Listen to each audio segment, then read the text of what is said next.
Good evening, Gills fans, and welcome back to the latest episode of Gills in the Blood TV. It is, of course, transfer deadline day, so it's making it a slightly different episode because we're trying to keep up with stuff that is going on live, so to speak, constantly checking the Gills Twitter feed. There has been movement today, and hopefully it won't be the end of it, but obviously there's plenty to talk about regarding an addition that arrived yesterday, Wednesday, a look back at Tuesday's draw, and also ahead to the weekend as we travel to the Ricoh Arena, which should be a sellout as we take on Coventry City in Sky Bet League One. But let's go back to Tuesday night first. Accrington at home, finished 0-0. One of the better 0-0s I can recall recently. I mean, I think it's our first of the season, but we created plenty. We were really good, I thought, and I think if we had pinched it, I don't think anyone could have really complained. Their keeper, John Maxted, I think got man of the match, and he made 2 or 3 good saves in each half. First period, one from a smart Darren Oldacre half volley, and then 2 saves from Elliot List. We had Tommy who's dragged one just wide in the first period as well, and DJ Oldacre was also close with a set piece that went just over the top. And then second period, Maxted made another good save from Barry Fuller early on. There was another shot from someone I can't remember, and then right near midway through the second half, DJ Oldacre set piece again, and Maxted managed to fling himself up to the top corner and flick it onto the bar and over for a corner. But I am going to stop there because it has just flashed up on my screen. Twitter notification has just arrived. Gillingham have just made their second signing of deadline day, so we're going to end up doing this a bit out of arse about face, so to speak, but I can confirm that this man has just arrived on loan from Sheffield United until the end of the season.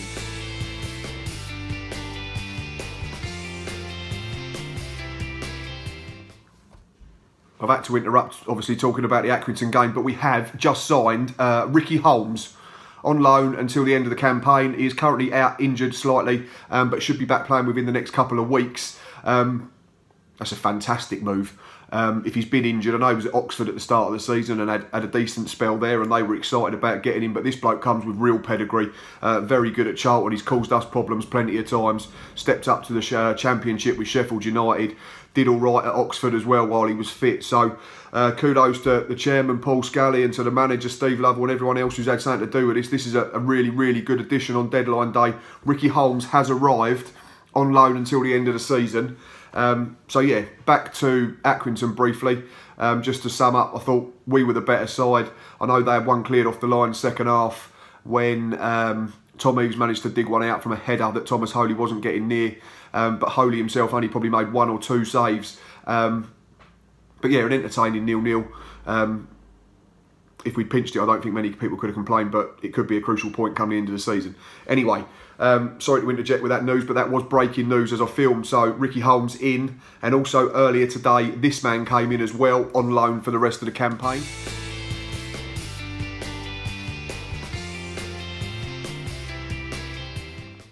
That is Graham Burke, a Republic of Ireland international who made his debut back in September against Poland in a friendly. I think Martin O'Neill was still the manager then before he resigned. 25 games this season, 15 goals, 13 of them for Shamrock Rovers in the League of Ireland before earning his move to Deepdale, where he's only started 8 times and he's bagged himself 2 goals for them. So he'll be another option up front because Liam Nash has been told that he can leave the football club, which is not surprising for me. It was a risk worth taking at the time, back in the summer of 2017, like I've said numerous times, and I think Bos and Stocky have said the same. It was low risk in terms of wages and what could have happened and what we all hoped would happen, but it didn't. So if Liam Nash is to move on before the 11 PM deadline tonight, then we wish him all the best, and fingers crossed he's still at the right age. He might go and forge himself a good professional career anywhere but somewhere else. Obviously, in terms of incomings, there was one yesterday as well, and that was this fella coming up on your screen.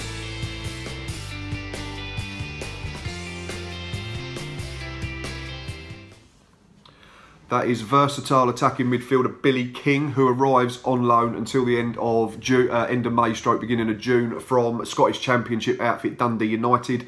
He's played 18 times for them this season, scoring 3 times. I think the Gills put out a little video compilation of his best bits yesterday evening, and he looks like he's got some ability. In terms of attitude, he said all the right things in the interview, which you'd expect. and previous clubs include Heart of Midlothian and Glasgow Rangers, no less. So that's 3 additions in the last 24 hours to go with the extension of Connor Ogilvy's loan already. So in terms of transfer window, it's been very good so far. Let's just hope that a certain Liverpudlian centre forward of ours does stay put for at least the rest of the season. And then I think, regardless of what happens between now, what's the time? It's 7:30 and 11 o'clock. It's been a pretty promising window. So, but there is still time for stuff to happen. Sunderland have been linked to every single centre forward in League One. I think Tom Eaves is the latest name on that list. Previously been linked as well. But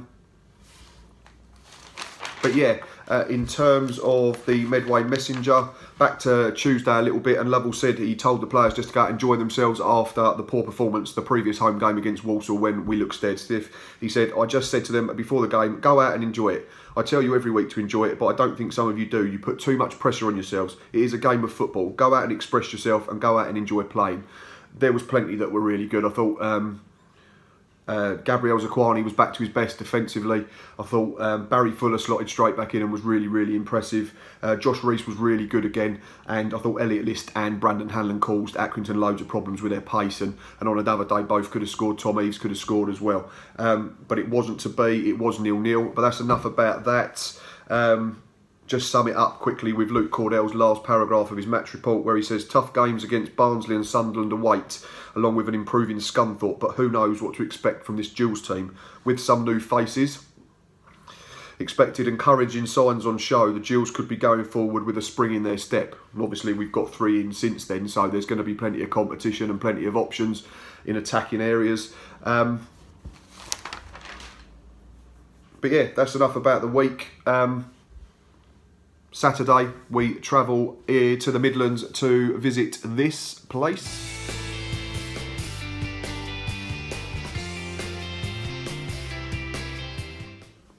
That is, of course, the Ricoh Arena, where we face Coventry this coming Saturday. Both teams not in the best of form. In terms of last 6, Coventry have won 2, drawn 1 and lost 3. So that's 7 points from 18. And Gillingham have won 2, drawn... Sorry, Coventry have won 2, drawn 1 and lost 3, 7 points. And Gillingham have won 2, drawn 1 and lost 3. So it's identical records. 7 points from the last 6 games for both sides. And in terms of home and away, Coventry have picked up 8 points in their last 6 from 18 available. And Gills don't do drawing on the road at the moment, it seems. We have 3 wins and 3 defeats, which is 9 points from the last 18. 7 points separate us in the table, I believe it is at the moment. Coventry sit just below mid-table and we sit just above the dreaded drop zone. But yeah, we've got a game in hand. So if we could beat Coventry, we'd go to 35, win the game in hand. Suddenly we'd only be a point below them. So it is a big game again. As I always say, we have to go and do the right things. In terms of team news, I think it's only Alex Lacey and Billy Bingham that won't be available. Callum Riley should be back. I'm assuming Billy King and Graham Burke will go into contention, but Ricky Holmes looks to be a couple of weeks or so away, just recovering from an injury. So I'm sure he'll be getting himself into the gym, etc., and getting himself recovered as quickly as possible. So he won't feature just yet, but it is a really good signing. In terms of a team, I wouldn't make too many changes from Tuesday night. I'd go probably the same back 4. There might be a case for giving Bradley Garmston a start back in at left back to provide some pace. Connor Ogilvy didn't seem quite at it at Tuesday night, but he wasn't awful by any means. I said that on the Matchday Live. I thought Darren Oldacre was decent enough coming back into the team. Josh Reese impressed again, so that's 4 impressive performances on the bounce for him. So yeah, I'd imagine that probably I'd go with the same 11 if everyone's fit, and maybe then get the new fellas on the bench. But again, that could all change between now and 11 o'clock, so we will keep an eye on things. And depending on how editing goes, there might be a little bit added onto this at the end, just to confuse you even more. But yeah, so far, transfer window's been pretty decent. Tuesday was a decent enough performance, despite not getting the win that we probably deserved. But yeah, a positive few days so far. I'm back. I did say earlier on in the vlog that if more stuff happened regarding transfers, then I would try and edit it on to the end of this video. It is now approaching 20 to 12 It's been a bloody good window. Where was we?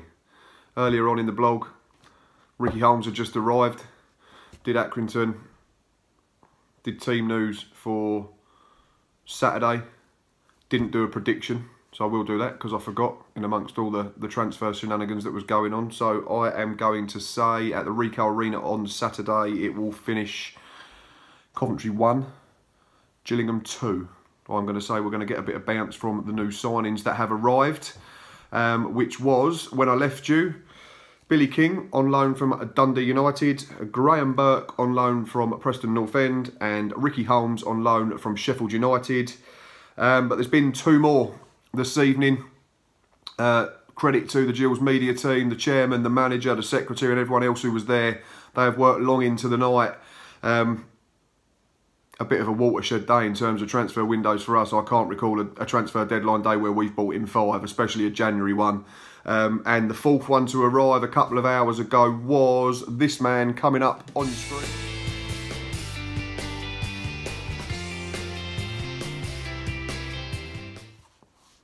That is Tarvon Campbell, attacking player who arrives on loan on a deal until the end of the season from League 2 Forest Green Rovers. I believe he has 5 goals this season. Can't say I know a great deal about him, but I'm sure that Steve Lovell and his coaching team have done their due diligence on him, and it's another option. Because we did lose 1 striker this evening out of the blue. Josh Parker has left the club and joined Charlton Athletic on a 6-month deal. That is a permanent as well. I know his contract was out at the end of the season, so I don't know whether that's a fee involved or whether we've mutually agreed to terminate his contract to allow him to move to the Valley. But we wish Josh Parker all the best. Very good on his day for me. Probably got a little bit of stick off of plenty of fans that I thought was undue. But I personally will be forever grateful for that goal against Port Vale back in January or February 2017, which effectively kept us up that season. So all the best to Josh Parker. Go and enjoy a promotion battle. So yeah, Josh Parker out, Tarvon Campbell comes in. So in terms of outgoings, that's now Josh Parker, Connor Wilkinson. Liam Nash has been told he can leave, so I'd imagine he'll be gone shortly and won't pull on a Gills first team shirt again, unfortunately. And another one to leave tonight. It was agreed with the club and this player, Navid Nasseri, has mutually terminated his contract due to personal reasons. So again, we wish Navid all the best. It's not really worked out, unfortunately. He was very bright when he came in on trial about this time last year and earned himself a deal till the end of the season and then a new contract in the summer. But seems he's having personal issues. So go away, Navid. All the best. Sort yourself out. And whatever it is you're going through, I can pull through, and then you can resume your football career. And then that was it, we thought. The Gills tweeted, "We are going home. Everyone has left the building." The lights were switched off. But then the banter started. Jim White appeared in a tweet. "Who is this? A phone call? What's happening? The lights are back on. There's one more coming in. It's this man. He arrived. Deadline day signing number 4.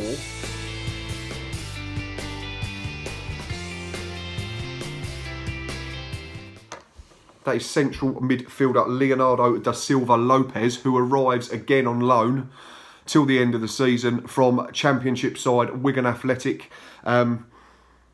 Is he the defensive midfielder we need? Let's hope so. Let's see how he gets on. Let's not put too much pressure on him. But it's another area where we needed improvement. So fingers crossed he is the man who can come in and do that. At another good age, very young, was highly rated at Peterborough before moving to the Latics. But yeah, we've secured him on a deal till the end of the season. It's been a mad one. It really has. I did a Twitter poll this morning and said, how many do you think we'll get in? None, business done. 1, if we're lucky. 2 or more. 2 or more got the least votes. Well, we've brought in 4. Can you name them all? I'm struggling. I've had to write them down. It's been a really good day. On top of that, obviously, we secured Connor Ogilvie on loan for the rest of the season at the beginning of the month because his deal did expire at the end of December. So it's been really good. And on top of that, this man isn't going anywhere.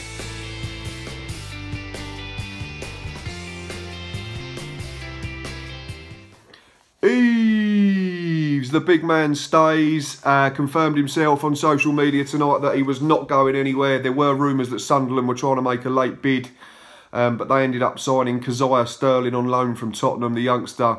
Then they was rumoured to have bid for John Marquis up to 2 million. Apparently 2.2 or 2.5 would have got him, but that didn't happen. Then they put in their 743rd bid for Will Grigg, and apparently that has finally gone through. And they also got another attacking midfielder, I think, from Celtic yesterday. So, all in all, an excellent transfer window. 6 into if you include Connor Ogilvie, and Thomas Eve stays until at least the end of the season. It's been a good day. It's been a really good day. We will be back on Saturday for Matchday Live. Myself, I will not be there. I am not travelling up, but Boz and Stocky are heading up to the Midlands to the Rico Arena. So there will be a Matchday Live Saturday evening or Sunday morning. If you see them, go and say hello, get yourself involved. Yeah, it's very late. I need to go to bed. As always, thanks for watching, thanks for liking. Please keep subbing, retweeting, commenting down below on YouTube, getting involved on Facebook, Twitter, Instagram. Yeah, it's really late. I need some sleep. Until next time, up the Jills.